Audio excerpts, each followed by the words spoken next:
South Africa recorded nearly 9,000 new daily COVID-19 infections and 596 deaths, all of this in the last 24 hours. While the 7-day rolling average of cases has begun to decrease, there's still a risk that it could rise again. Now, this is as the recent civil unrest in Gauteng and KZN is expected to lead to an increase in cases, at least within these areas. What should we also consider? Let's bring in Acting Executive Director at the National Institute for Communicable Diseases. That's Professor Adrian Puren, who joins us now via our video link. Prof, great to see you once again. Thanks for always making time to chat to us.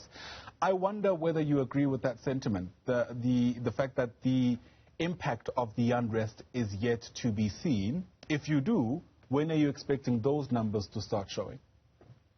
I think it's a difficult question, Ayanda. I agree with you that certainly in those contexts of the actual events, there are possibilities of transmission, of course, but again, we can't always know what the extent will be. Similarly, I think paradoxically there was probably a decrease in mobility as well.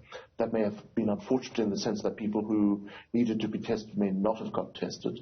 So there are the possibilities that we may see spikes, but I think the overall trend for the country looks as if, and that includes Gauteng, certainly looks as if the peak, if you like, has been reached for the country overall, in particular Gauteng, and that applies to the other provinces such as Limpopo, Mpumalanga and the Northwest. The Free State and Northern Cape certainly have decreases in cases, but there's still ongoing transmission, so it's almost plateauing. The Western Cape, again, I think my sense is that it's probably reaching its peak fairly soon. I think the major concern, of course, is KwaZulu-Natal, which I think has been more markedly affected, in particular the Durban area, where I think the decreases in testing may not be a reflection of what's actually happening, but it makes it very difficult. But my sense is overall that we probably have reached the peak. In fact, if you look at hospitalizations as well as deaths to an extent, I think you can certainly see that we've reached peaks in the various provinces. Yeah, given our experience then with this particular wave, is it also safe to say that Gauteng predominantly drove this particular resurgence? Absolutely. I think from the outset, I know that the Northern Cape and the Free State certainly contributed initially, and in fact still do contribute in terms of the incidences, but certainly Gauteng outstripped all the other provinces in terms of the magnitude of the outbreak compared to the other provinces. If you recall, Gauteng was about 50% of the cases. In fact, it's still the dominant province in terms of the numbers of cases, followed by the Western Cape. And what do we attribute that to, Prof? I mean, is it just a matter of Gauteng being more populous, there being more movement in the province, or something a bit more complex than that? I think it's a mixture of things. I think certainly, as you know, we did start off with a variant that was highly transmissible, and that was the Beta variant, and then that was overtaken by the Delta variant. So I think that was a major contributor, but I think I agree with you in terms of possible herd immunity, in terms of mobility, population size, density. I think those are all contributing factors, including, I think, the concerns around the implementation of non-pharmaceutical interventions. Whether that was substantially different to other provinces, I think is very difficult to ascertain or attribute to that. So I think it's really a combination of factors. Right, fair enough.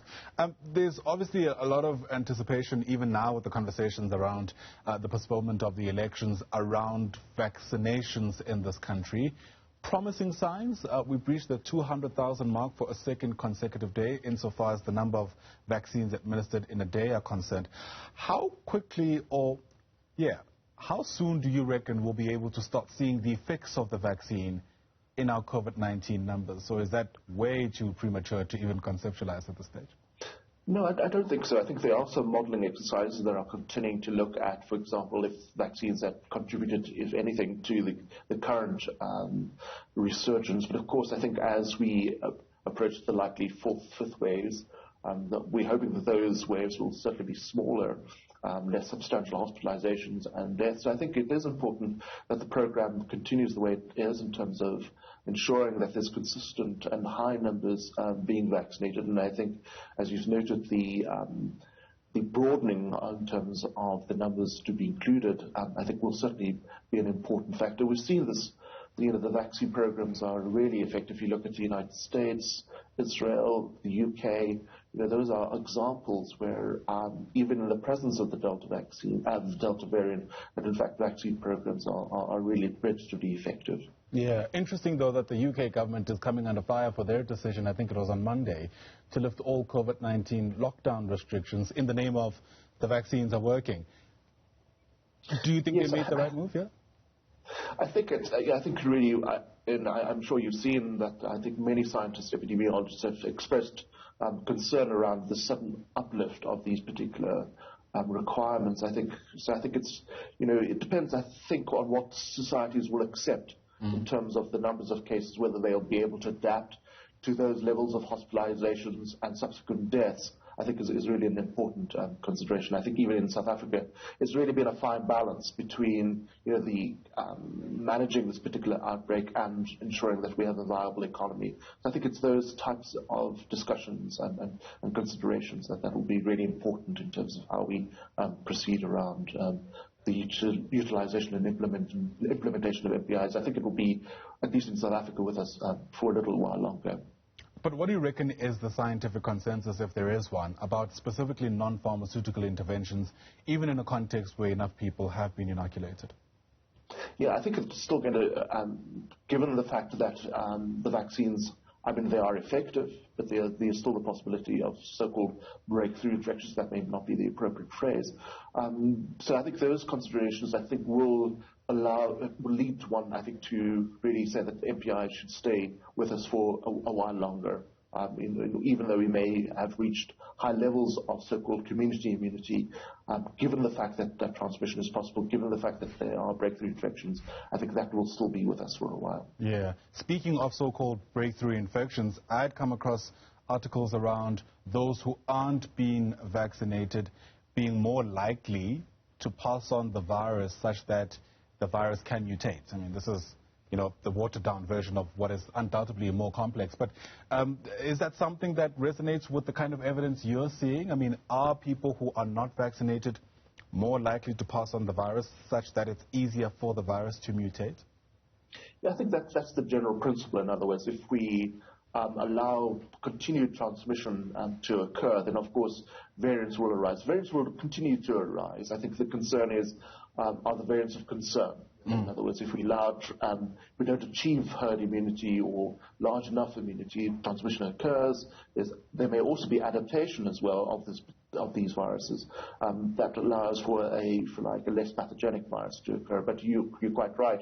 The concern is if there are variants that then acquire mutations, such as we've seen with the alpha, beta, delta variants, for example.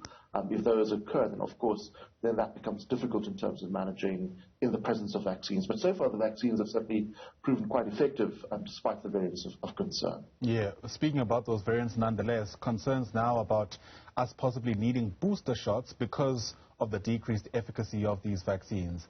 How much of a consideration is that, at least in our context in South Africa?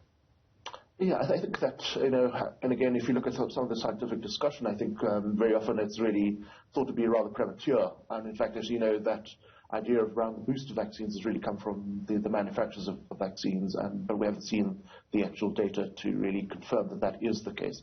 So yes, it is an important consideration. We certainly know that with influenza, for example, we do have the so-called changes in vaccines on an annual basis. So in the context of mutations, yes, that may be a consideration. But at this current point, my sense is that the vaccines are effective, that there's no real consideration for vaccines. I think the data for even mixing and matching and booster vaccines will come, and that will inform policy.